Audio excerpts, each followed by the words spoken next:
social media, wherever it is that you show up. If you're showing up like everybody else, that's a comfort zone. One of the pieces of work that I do with people, women in particular, who are working on their brand, they come to me and we create the brand and we create their new title that they're going to call themselves. So a lot of people show up as the life coach. But by the time they get done with me, they are the quit to win coach, where they teach people how to quit doing all this stuff so they can win in their life. So you can be a life coach if you choose, but why not be the quit to win coach? Why not be something different? And you can choose whatever you want. If you're surviving, how? How are you just barely making it? If you have some fears, what are those fears? And where are you settling? This is what we talked about earlier in the VIP session. Where are you settling? What people are you allowing to suck the life out of you? To consume your time and take away what I feel like is one of your most precious resources, your emotional energy and your time. So obviously you can see that clarity is one of the 3 C's for cultivating your dream. You got to get clear about what it is. And I love how many of you stood up with clarity and talked about New York Times bestsellers list. That's specific. Not I want to be an author. No, they want to be a best-selling author. Some of you talked about different locations that you wanted to be in, different places in the world. And what about that Corvette, black and red? That's specific. That's clear. So as you're describing what your dream is, you got to be clear about it, and it won't be found in your comfort zone. So if you don't know what you want, you'll never get it. Have you been praying and waiting for something? Anybody? Yes. I have. 1, 2, 3, 4, 5, 6, 7, 8, 9, at least 10 prayers. Yep, they're all in motion right now. On their way up. Are you saying, Lord, help me? Or are you saying, Lord, please increase my finances by 50% on Monday? Okay? Who says it can't happen? So you got to get crystal clear about what you want. You can't just say, I want to live in California. Talk about where in California. What's the house look like? What city? Be very clear about what that is. So some people struggle with getting clarity. And so when I work with them, I ask them, okay, well, you're having a difficult time figuring out what you want. So tell me what you don't want. We only do this for a short time. Why do you think we only do it for a short time? We only talk about what you don't want for a short time. Why? Because you're attracted, it gets negative. Yeah. Yep. It gets negative, and whatever you speak out, that's what comes back. So sometimes I take them down that road just a little bit so I can get an idea of what they don't want. So if you're struggling to find clarity in what is it that I really want out of life, start by identifying what you don't want. Write that down, and then look at it and do a comparison to say, okay, if I don't want that, then more than likely I want this. But after you're done with that, I want you to throw that away. If you need to burn it, or whatever you need to do, but I want you to throw it away because I don't want it to be a part of your energy. But if that's the only way you can figure out what you want is to talk about what you don't want, whatever works. I just want you to get clear. But if you really want to cultivate your dream, which means make it grow and watch it flourish, you got to be clear. The second thing you got to do is you got to be confident. And that means being certain about who you are, what your gifts are, what your capabilities are, and be so boldly confident about those By now you already know, turned down for what? Right? Why should you? Why should you minimize who you are to make other people happy? Why should you not speak your mind because it may offend someone or they may not like it? I'm not saying go out and just verbally vomit all over everybody, okay? Gotta use some discretion. But if you have an opinion, why not speak it? If you want something, why not ask for it? So you gotta be certain, you gotta be confident of the belief that you have in yourself. I'll tell you a quick story. I was in the bookstore here in Omaha, Barnes and Noble's on Dodge, and I was down on the ground looking for a book. I was actually looking for a Louise Hay book.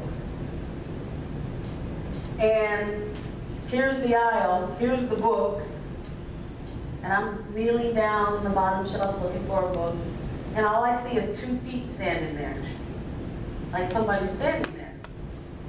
And I'm like, okay, she's gonna come in the aisle, or she's gonna do something.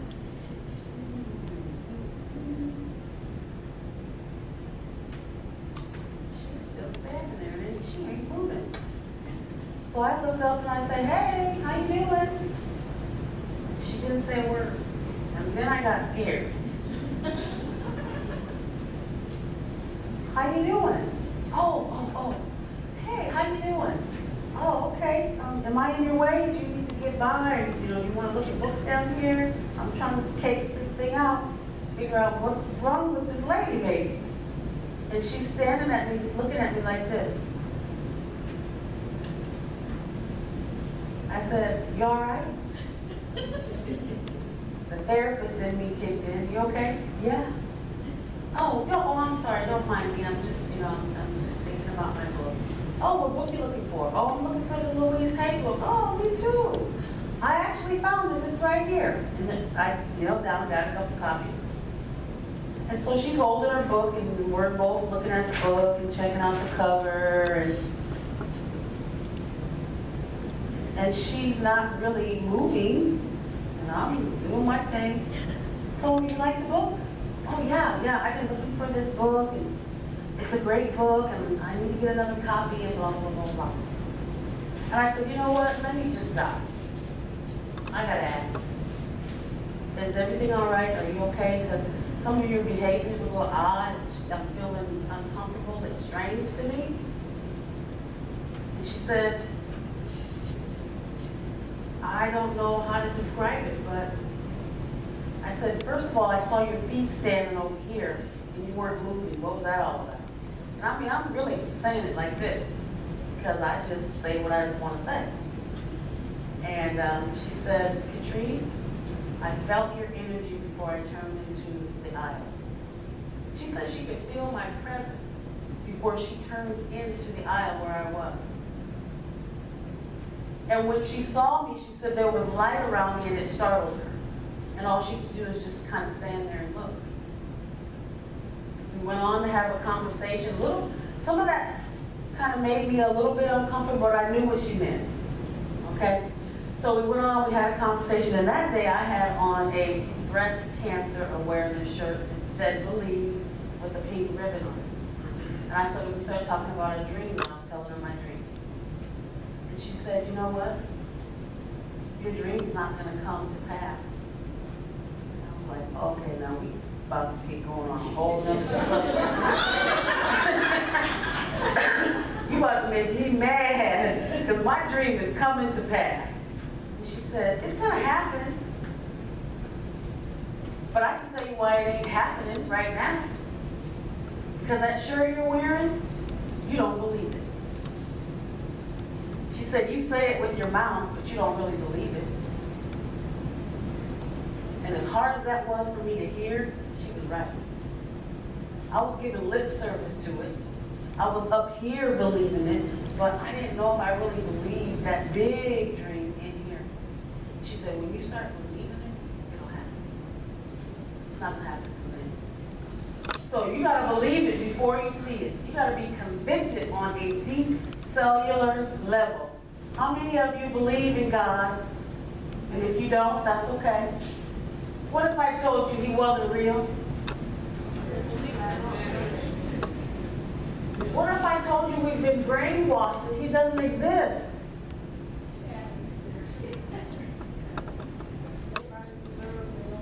No, you don't, I don't think you guys know what you're talking about. There is no such thing as God. I know this.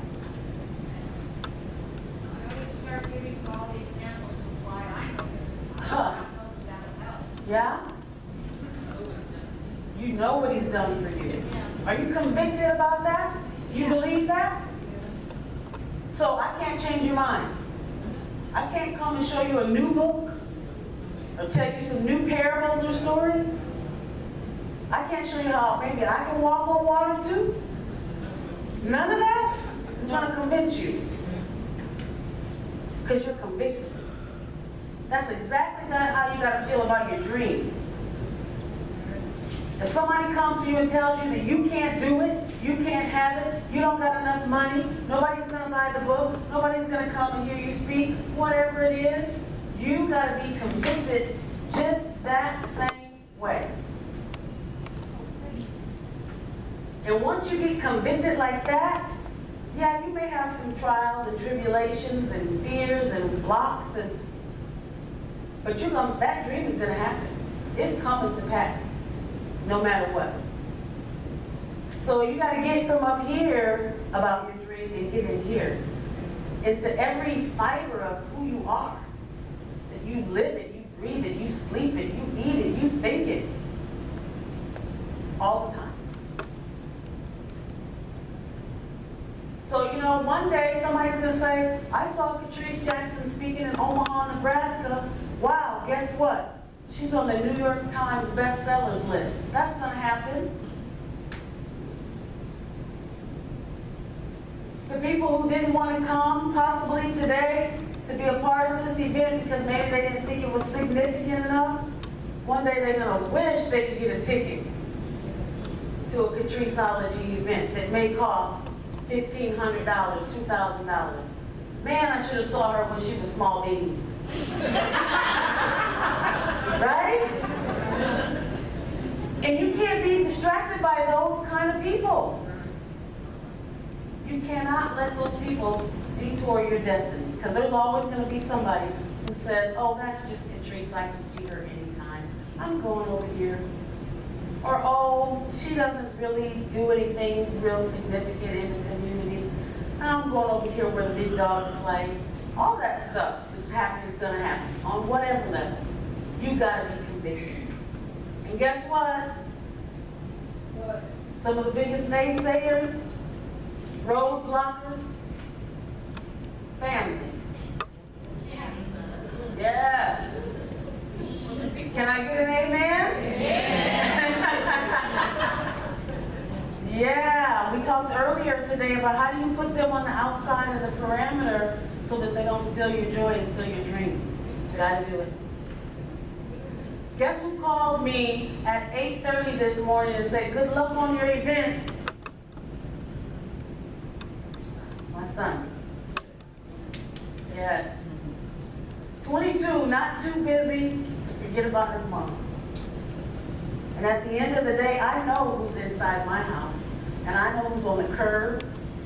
And I know who's in the attic. And I know who's in the basement. And I know who better not even drive down my street. Because I don't want to be bothered.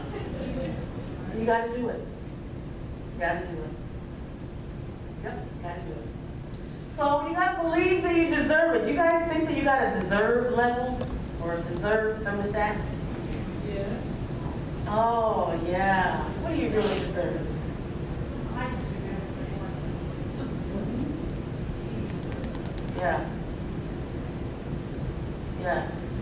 So the way you allow other people to treat you, the way you treat yourself, the things that you buy for yourself, what you invest in, how you spend your time, how you spend your energy, all silently says, this is what I deserve. So look at it. What kind of food are you eating? What kind of clothes are you wearing? What kind of car do you drive? How do you spend your time? How's your house decorated? What kind of time are you spending with your kids? Look at all of it. the quality or quantity of it, or whatever you want to call it, that is what you are allowing according to what you feel like you deserve. Who needs an upgrade? Me too. There's some things I gotta raise my deserve level on. I know exactly what they are. That's their arm hanging in the box. Deserving more. Not because I think I'm better. Not because I went to school and got all this education, I think it's my time. It's nothing like that. I deserve that because I'm a daughter of the King. The Most High. And He's already given me and you the key to the vault. But we won't go and put the key in and open it up and get what we deserve. I'm scared of some things too. But we got the key. We talked about that earlier too, that you already have what you need in there. So you know how you go get those flu shots, right? You know how you take antibiotics? Wouldn't it be nice if somebody created Wouldn't it be nice if somebody created an antibiotic for the naysayers? The haters, the procrastinators, the complainers, the whiners, the energy vampires. Yes, you could just give yourself a shot and you wouldn't feel a thing. What they said would go through one ear and out the other. Well, you know what? We need to work on getting that creative, but I think it's a long shot. However, I do believe that you got to become immune to those people.